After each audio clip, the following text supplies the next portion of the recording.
বিসমিল্লাহির রহমানির রহিম। শ্রদ্ধেয় প্রধান অতিথি জনাব আমির খসরু মাহমুদ চৌধুরী, সম্মানিত অতিবৃন্দ, আসসালামু আলাইকুম।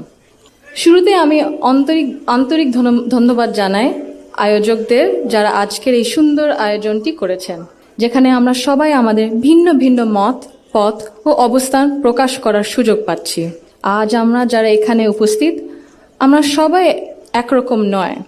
আমাদের আদর্শ আলাদা, অভিজ্ঞতা আলাদা, দৃষ্টিভঙ্গিও আলাদা, কিন্তু তারপরেও আমরা একসাথে বসেছি, আলোচনা করছি, কারণ আমরা সবাই দেশের জন্য, দেশের মানুষের জন্য ভাবছি। আর এই ভিন্নতা নিয়ে একসাথে কথা বলছি, একের পর এক শুনছি। এটাই গণতন্ত্রের আসল সৌন্দর্য। আমার আগে যারা সম্মানিত প্যানেলিস্টরা কথা বলেছেন, তাদের সবাইকে আন্তরিক ধন্যবাদ জানাই। আপনারা অনেক কিছু বলেছেন, হয়তো বা আমিও বলে ফেলবো। সো আমাদের একটা মাইন্ডসেটে আই থিঙ্ক সিমিলারিটি আছে। আমার খুব ভালো লেগেছে শুনে। আমি আজ এখানে দাঁড়িয়েছি ভিন্ন এক অনুভূতি ও আবেগ নিয়ে। বাংলাদেশের এই পলিসি লেভেলটায় আমার প্রথম বক্তব্য এটা। আমি এমন কেউ নয় যার কাছে সব প্রশ্নের উত্তর আছে বা সব সমস্যার সমাধান জানা আছে।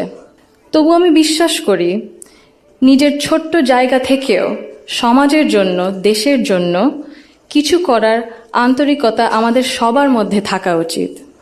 আজ আমি এসেছি শুধু শুনতে, শিখতে এবং একসাথে কাজ করার মনোভাব নিয়ে এগিয়ে যেতে। Today's dialogue is about women shaping the nation.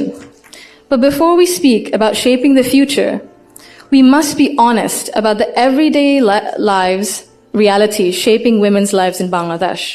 My earliest understanding of women's roles in society came from my family, as it does for most of us. Long before we encounter policies or laws or institutions, our homes become our first classrooms. They teach us what is possible, what is acceptable, and what is expected. In my home, certain things were never questioned.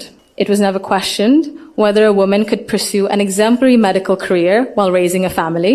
It was never questioned whether a woman could build a nationwide social welfare organization on her own merit.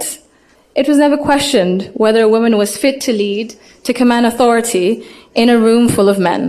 And it was never questioned whether the men in our lives would stand alongside the women in their lives as equals.